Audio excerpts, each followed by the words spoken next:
Hello, and welcome to IRI Growth Insights C-Suite Conversations.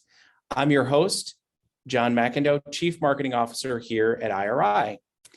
IRI leverages forward-looking insights to help companies in the CPG, retail, healthcare, and media markets grow their businesses. Our purpose is to reinvent how people make decisions, take action, and optimize performance by unifying technology, analytics, and data. At IRI, we are about smarter decisions, faster actions, and exceptional performance. As part of that effort, we regularly share our thought leadership with the industry at large, addressing and tackling the most pressing challenges and opportunities within our industry. Our special C-Suite Conversations features notable leaders talking about the future of CPG and retail. In this special episode, we'll be talking with Chris Rupp, Executive Vice President and Chief Customer and Digital Officer of grocery giant Albertsons Companies. Albertsons works across 34 states and the District of Columbia under more than 20 retail banners, including Albertsons, Safeway, Vons, Jewel Osco, Shaw's, Acme, Star Market, King's Food Markets, and Balducci's Food Lovers Market. Chris has responsibility across e-commerce, marketing, loyalty, data, and customer service functions. She joined Albertsons in December 2019 and steered Albertsons e-commerce team to scale to meet the surge in customer demand brought about by the COVID-19 pandemic. This monumental work included new product functions and supportive infrastructure to deliver better customer experiences, streamlining operational processes to reduce friction and cost, and championing a culture that is customer-centric, data-driven, and agile. Albertsons benefits from Chris's 30-plus years of experience, including executive positions at Fortune 100 technology companies. Previously, Chris was Vice President of Fulfillment by Amazon, Vice President of Prime, General Manager of Microsoft Store Marketing, and General Manager of Xbox Store and its Growth Lab, an impressive track record to say the least. Today, we'll be covering an array of topics, including Albertsons' rapid response to shifting consumer and shopper needs during the pandemic, its approach to staying ahead of emerging trends to deliver highly successful customer experiences, as well as expectations and prognostications for the future. Leading today's conversation is my good friend, KK DeVay, IRI's President of Client Engagement. With that as background, welcome, Chris, and it's my pleasure to turn it over to KK. Chris, welcome. We're so glad and so happy you're here. What a last 2-year journey for you at Albertsons, and what a big journey for Albertsons as you're transforming. So we would love to learn a little bit about all the transformations that you have done, and you guys are kind of winning share in the marketplace.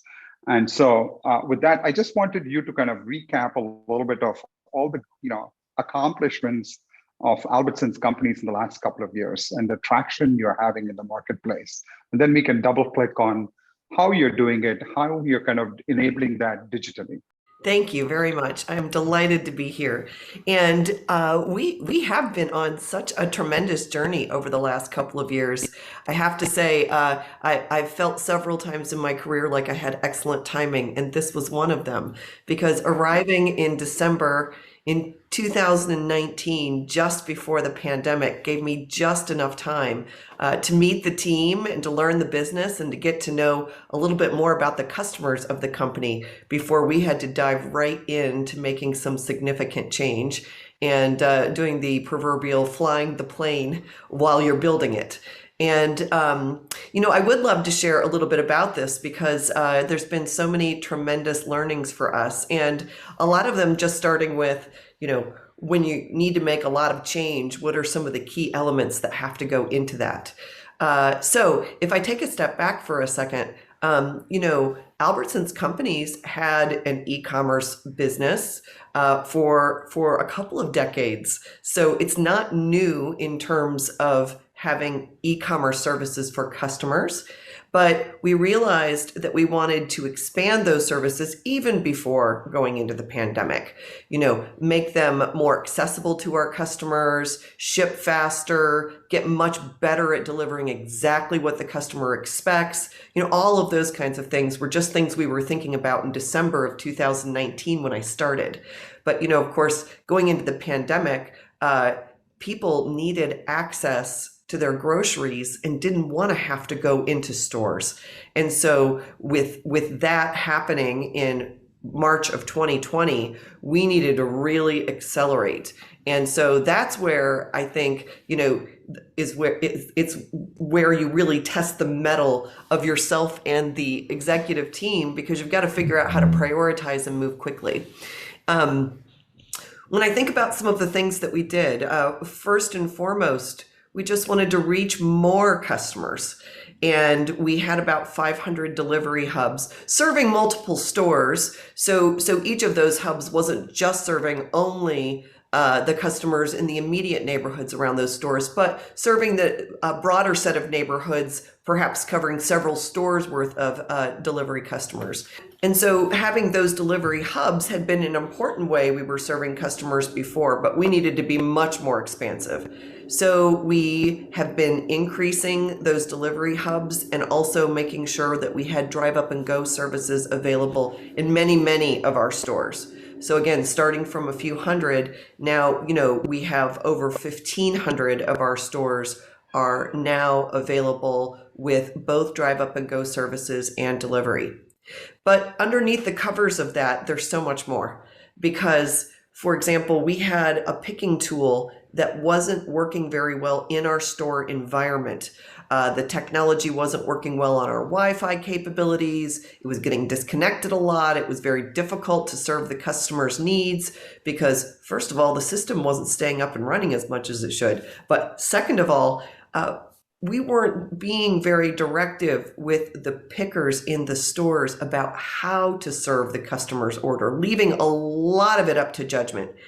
The individual judgment of the shopper, and the shopper in this case doesn't know the customer, and it would be very difficult for even me to make a guess about what to shop for you if you were to give me a short list of things. I don't know if anybody else has had this experience, but in my family, my husband does all the shopping.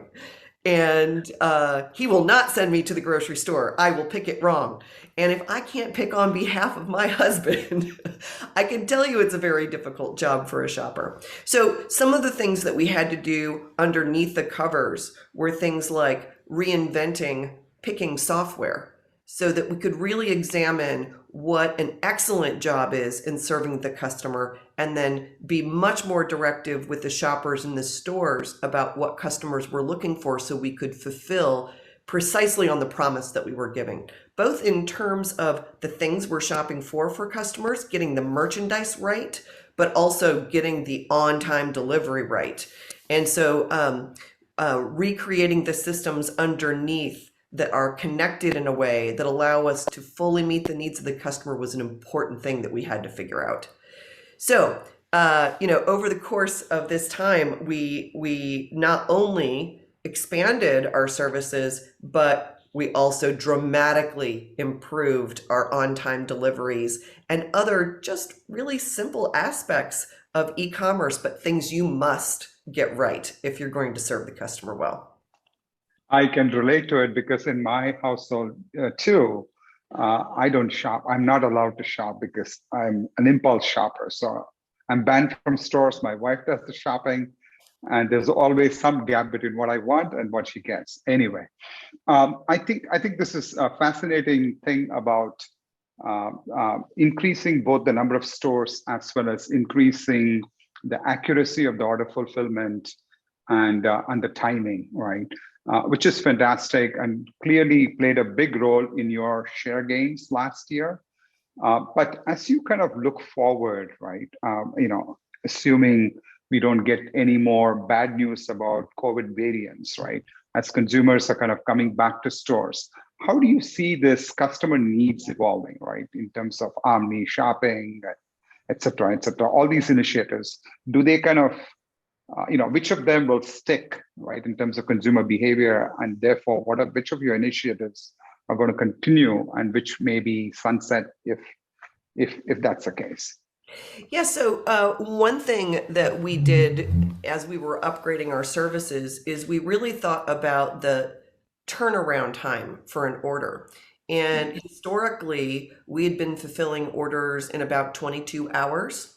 And we thought, we need to get much better at being able to turn around an order a lot faster because of a customer's convenience needs.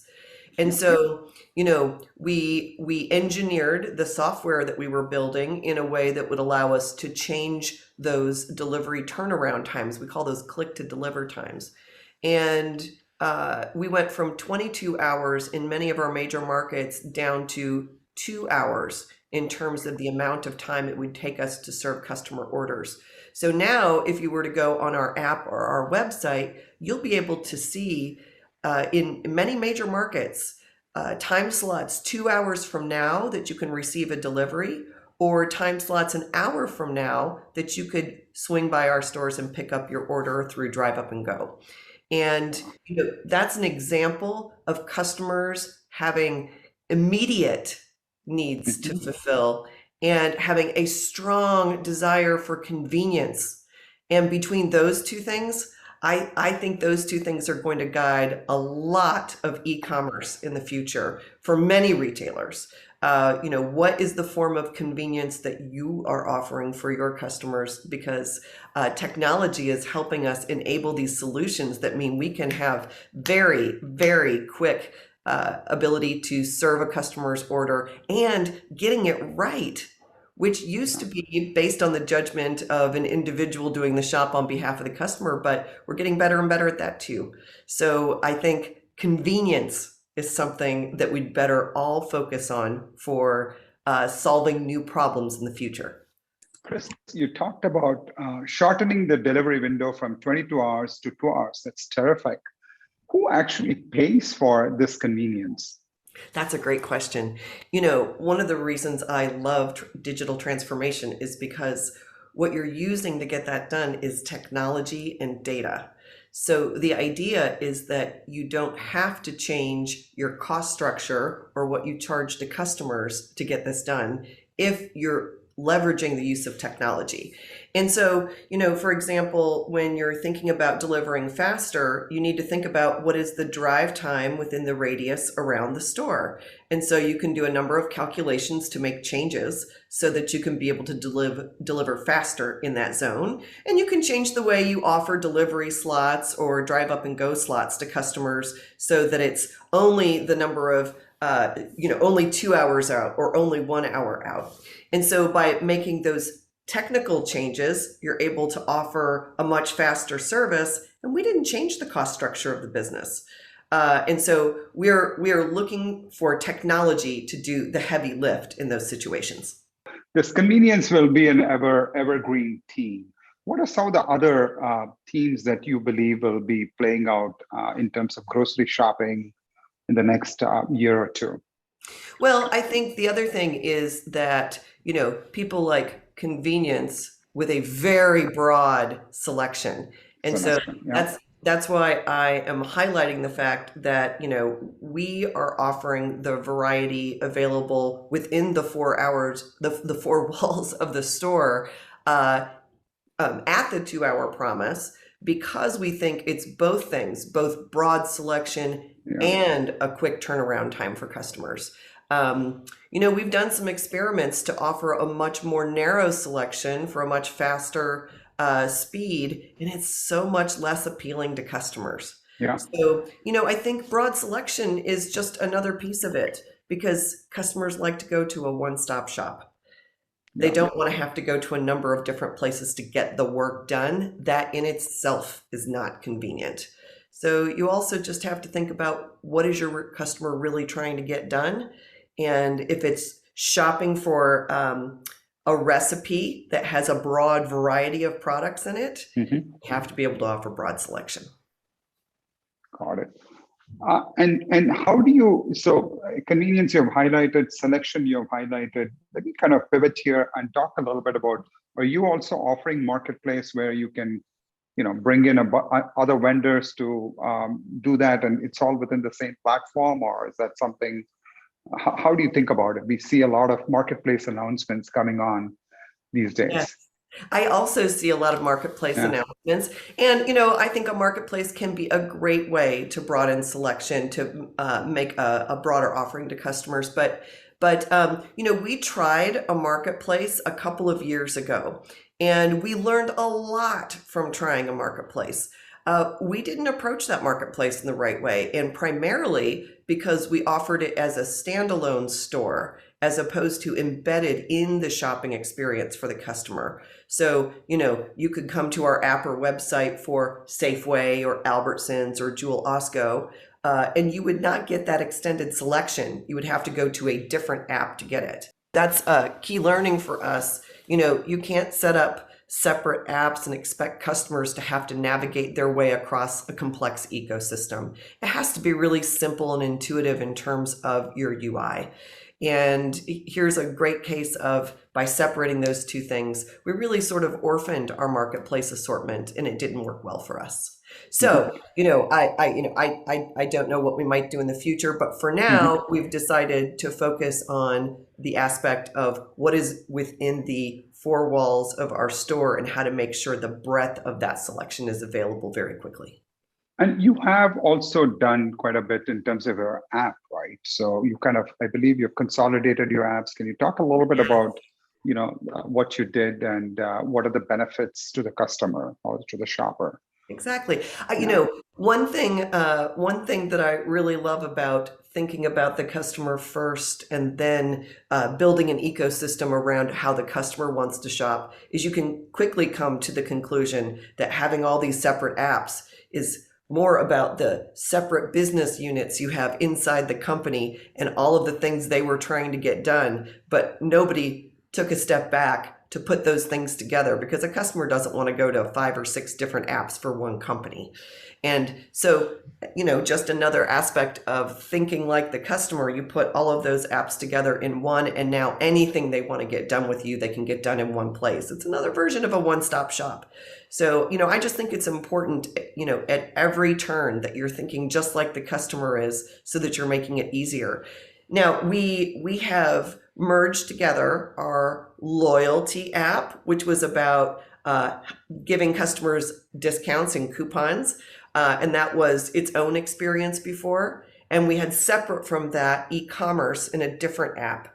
And so if you wanted to shop for things or learn about specific items, you had to go to a different app.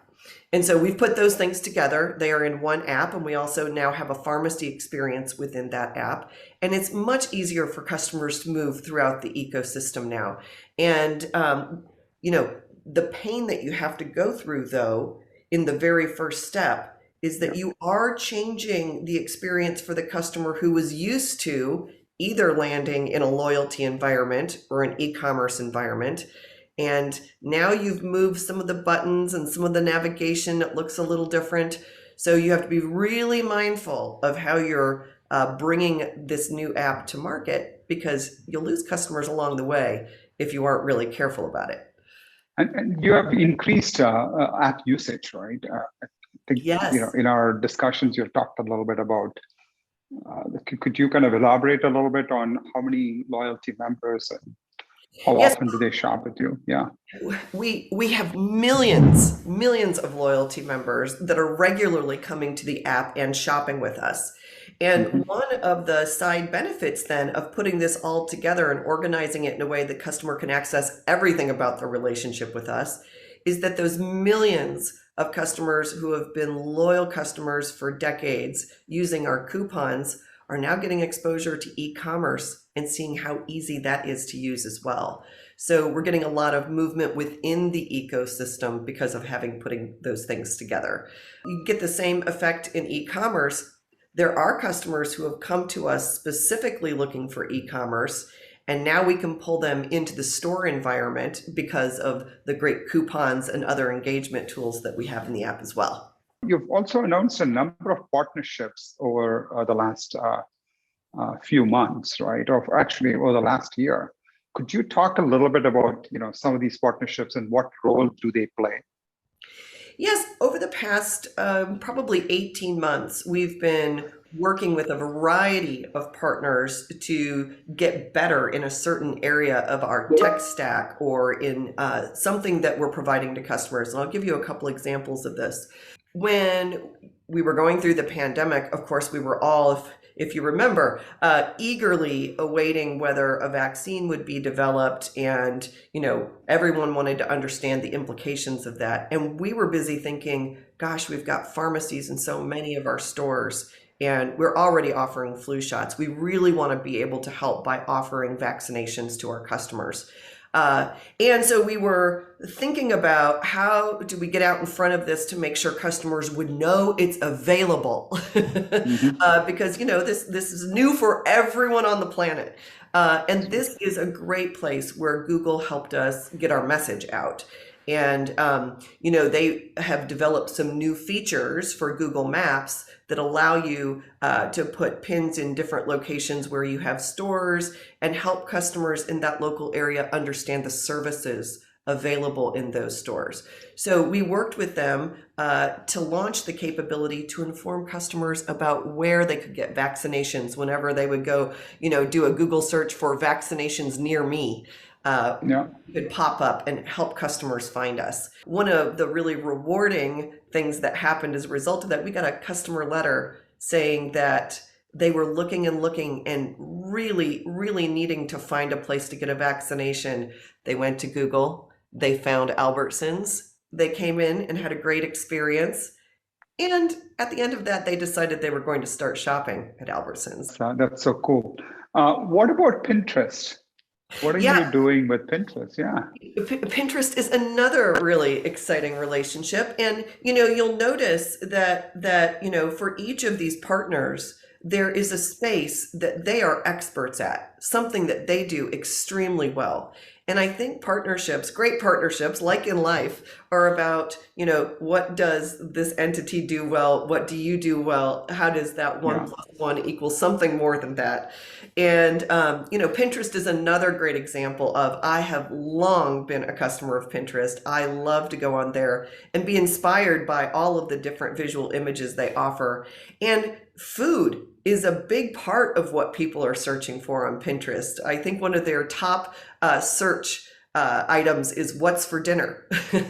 And so when you start thinking about that, there's a lot of things that we can do with that to help inspire customers over what they might want to find, new meals, hard to find items, all kinds of things that we want to make sure that we're sharing. And so we have had the person who is running our meat departments sharing content through Pinterest about recipes that he loves, information that he knows, just sharing his expertise in this arena. He's gotten, I don't want to quote the wrong numbers, but hundreds of thousands of views on Pinterest for the content that he has generated. And so we just think there's something really here in how we can connect with customers in a different forum, in a different way, but really helping people understand that at Albertsons, we're here to help you figure out what's for dinner tonight.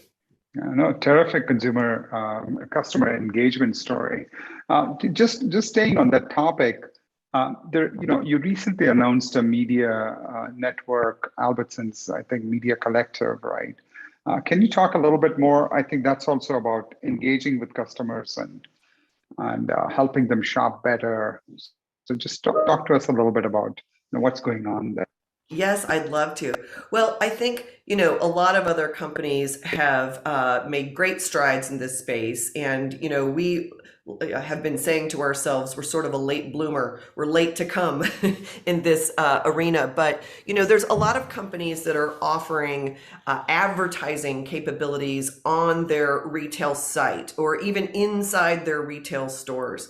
And this is an opportunity for CPGs to deliver their advertising, their content, their messages to our customers. And, that's also a great match because customers, when they come into our environment, they're at the last few seconds of the purchase journey. It's right where they convert. And so it can be a powerful moment for a CPG to be able to tell their story at the moment of conversion. And now with all of the great technology that we're building, you can capture that moment of conversion and really understand what messages are best working to convert customers versus not. And so many retailers are working on what they can do to provide these content channels for customers. And that's what our retail media network is as well. And it requires you to build a marketing stack that's robust, and it requires you to have knowledge of customer needs at scale. Millions of customers need this. Millions of customers are searching for that over the course of this week. And when you're capturing all that data, you can start to find ways that you're talking to those customers just at the moment of conversion. And that's really what these media networks are all about. Got it. And also, I assume with all the inflation that we are hearing and seeing in the marketplace, this is also a way for you to kind of provide more targeted offers that meet the needs of a particular set of customers, I assume, right? Well, yes. Is that something that you're, yeah. Yes, and I guess that's part of what I refer to when I say building a robust marketing stack. Yes, the ability to know your customers and deliver the right messages to the right customers.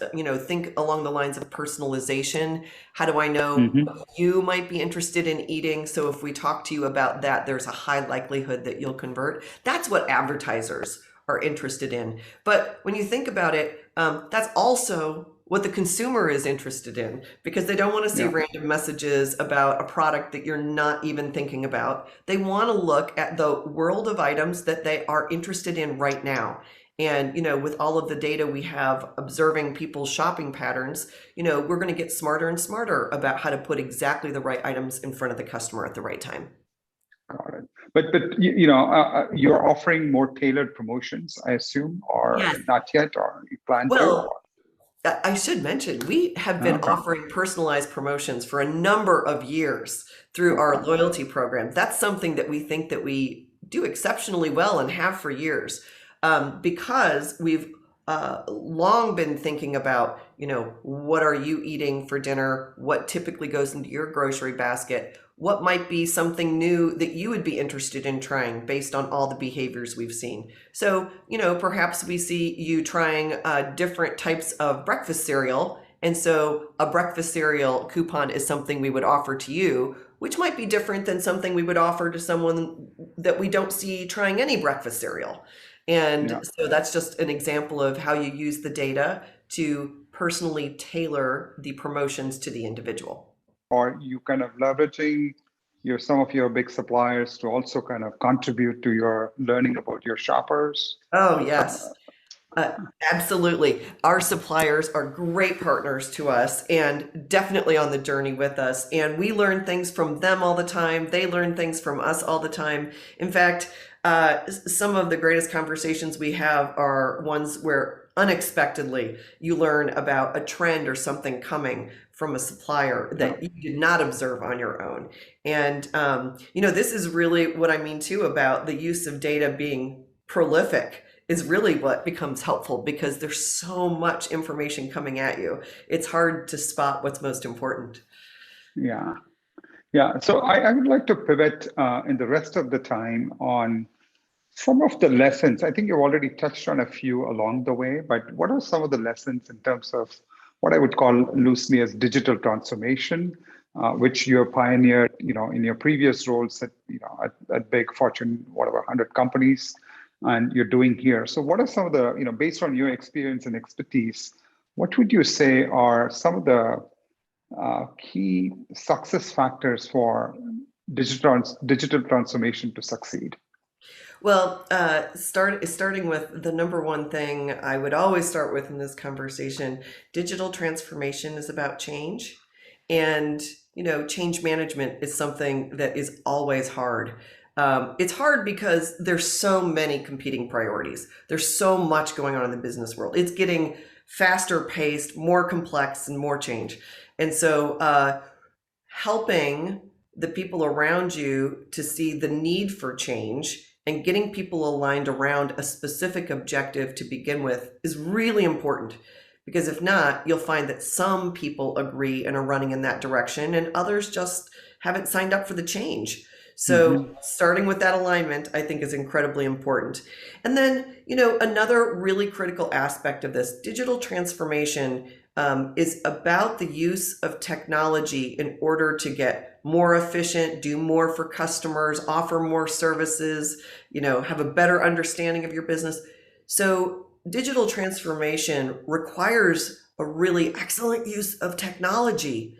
And to do that, you need to know what's available. So you need to be scanning the market. There's lots of great trade shows to go to. There's, so many ways to meet so many partners, but you really need to think about what you need to get done in the transformation and find partners who are excellent at it, because there's aspects of this that are moving so rapidly that, as a retailer, you're not going to be an expert in every one of these technologies. You really need partners that understand the technologies and can help you with that. So I think those are two of the most important areas. Most important, yeah. And I think you also said the so what, right, of each of these initiatives, right? What benefit you're going to be focused on the benefits and then looking at the technology versus the other way around, right? Right, exactly. Always have to start with what you want to get done with the customer. With the customer, that's right. And so, if I flip the question, I'm sure you've seen lots of digital initiatives that didn't make it over the years, right? Not necessarily at Albertsons, but in your career. So what are some of the core themes other than these two that you've seen as to why sometimes they don't get traction in an organization? Yeah, and it strikes me that I have two answers to that question. One is that one thing that's hard about digital transformation is that there are no sure bets. You could have a great idea that you have to try it 3 or 4 or 5 times before you really get it right. Because, launching a new program, you don't always get it right on the first day, and you often have to make adjustments as you go in order to make it better and better. We had an unlimited delivery club. It had some traction with some customers, but nowhere near what we thought it should have. So we felt that we needed to redesign that and take a step back and relaunch it. And so now we have a new implementation, and we're really pleased with that. I don't know if this is the final implementation or if we'll continue to make changes, because what we want to do is put that in front of customers and then listen to what they have to say. But, I think the other side of the question is when you are launching something that's driving change, how do you make sure that it is successful when you're putting it into market? What learnings have you got? And I think the tenacity to continue to learn from customers, it's the being willing to be flexible on the details of how you're going to market, but really staying true to what you're trying to do for the customer. It's that tenacity that typically gets you over the line, because you're going to have to try several different ways to get there. And so, an example of that is when we launched our newly merged app that brought loyalty and shopping together. Boy, we had some things in the wrong places on the first launch. People couldn't get to their coupons as fast as they did, and they were clipping fewer coupons. That's not what we wanted to accomplish. But we had all agreed on the fact that we were trying to accomplish a better coupon clipping experience and a better e-commerce shopping experience, and we were measuring both of those things every day to make sure that they were happening. And when we saw it wasn't, we stopped what we were doing. We went back to design. We changed a few things. We relaunched it in a few days, and it made a big difference. And so, it's the tenacity of, we probably did revisions to that app every couple of days for a few months until we were really happy with the way it was running. And so it's just an example of, you just have to keep working at it. It's not a one and done type of thought process where you go to launch one day and that's it. Yeah, no, in fact, you use the word tenacity. At IRI, we kind of say customer obsession, right? We're obsessed with our customers, so sometimes dangerously so. But you need that to kind of get drive these initiatives. Taking a digitally native company and achieving progress rapidly seems like an easier task than taking what I would call as a traditional, non-digital company that has been there for years and then kind of transforming it. I'm assuming the order of magnitude of that change management is probably 100 times or whatever, multiple times than in a digitally native company. And you've been in both sides of this, right? Yes. So to compare and contrast a little bit at a high level, right? As to how what are some of the peculiar challenges of transforming a highly established company like Albertsons, for instance? It's such a good question and something I reflect on so often. But as with anything, I think you just find pros and cons in both of those camps. So when you're working in a much smaller or more startup environment, there's a lot less people to convince about change. Yeah. And typically, every person who joined the initiative or company, every person joined in order to get this done. And so, you tend to be, from the very get-go, we're all aligned around getting something done. So it's just about the how. The difference in a big company, I think, is that there's so many people with so many competing objectives that it's not that the team doesn't want to get something done. It's that it's the sense of priority amongst all of the things to get done. And so I just go back to my biggest lesson of all is you've got to start with agreement on what you're going to try and get done. Because if you start there, you have aligned priorities. Now you're even in a large company where now the real issue is the difficulty of communication across hundreds of thousands of people because it is a big established company and you can work through that. There's, a series of things you can do to communicate well. It can take some time to communicate, but it doesn't take that much time to communicate. And when people start to get excited about a mission because it's about making customers happier, it's about growth. When people start seeing that that's actually happening, boy, that can be infectious and that can really help put the wind at your back too. So, quick wins in this space are always something that can help. Yeah. No, so as a chief digital officer, you're kind of probably at your third or fourth or fifth innings, as they say. What would be your advice to somebody who is just starting out and wants to kind of, work in CPG and retail and kind of help drive digital transformation? What are some traits? What kind of a career advice would you give to an aspiring Chris Rupp? One thing that I've loved about my own career is, how much technology I've been exposed to and just the way of thinking that is about innovating on behalf of customers to make their lives easier. And so, I'd say if this is something you're interested in, my guess is you're already interested in making people's lives easier. But this expansive knowledge of technology and how to implement it is really an important aspect because, that's what you're going to be doing all day long. But honestly, I'll also say I started my career in retail buying, which means negotiating. There's a lot of negotiating with this job. There's a lot of negotiating because, of course, again, working in a big company where there's a lot of competing things to get done, you want to be getting things done to drive digital transformation alongside all of the other important things the company is doing. There's ESG initiatives, there's productivity initiatives, there's store initiatives, and those things all have to be right too. It's not an or. So, being able to negotiate well across the organization, working well with other teams so that you're all aligned is really one of the hardest things that you work on, and you work on it every day. So Chief Digital and Negotiation Officer. That's right. Thank you, Chris and KK. It's been an incredibly interesting and insightful conversation. Such passion, excitement, and frankly, decisive action to evolve and win. Very educational and inspiring, and I know our viewers and listeners will get a tremendous amount out of this conversation. I'd like to recap with a few of the key themes that I heard today. We kicked off with learnings and business acceleration during the pandemic. Albertsons was clearly well on the path to supporting the expanding e-commerce world, but the pandemic ultimately accelerated those efforts, expanding and enhancing the delivery and pickup capabilities, and ultimately really testing the mettle of those efforts to reach more customers and meet their rapidly changing needs, virtually overnight, addressing both what was working as well as what was not working with tremendous agility.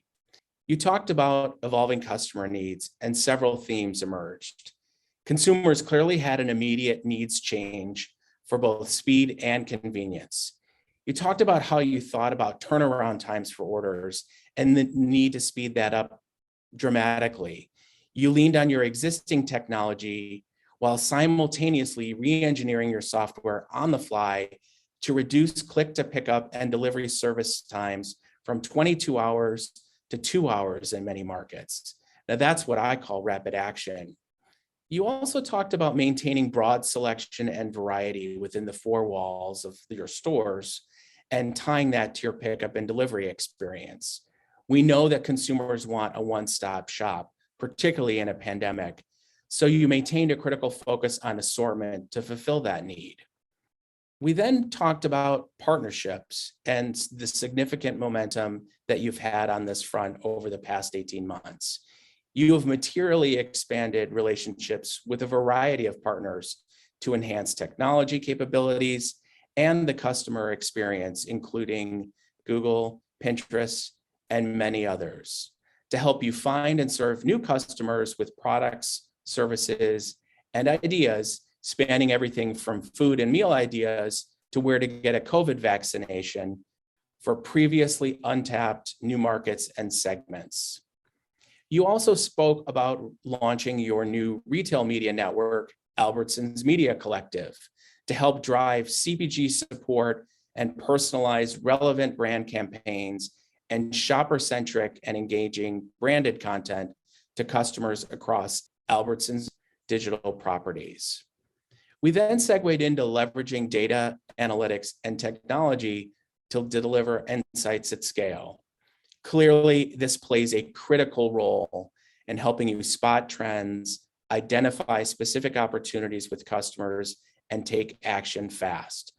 You talked about partnering with suppliers to focus on advanced data science and analytics to look at vast amounts of data to drive new insights and make decisions quickly in collaboration with the store as well as your supplier partners.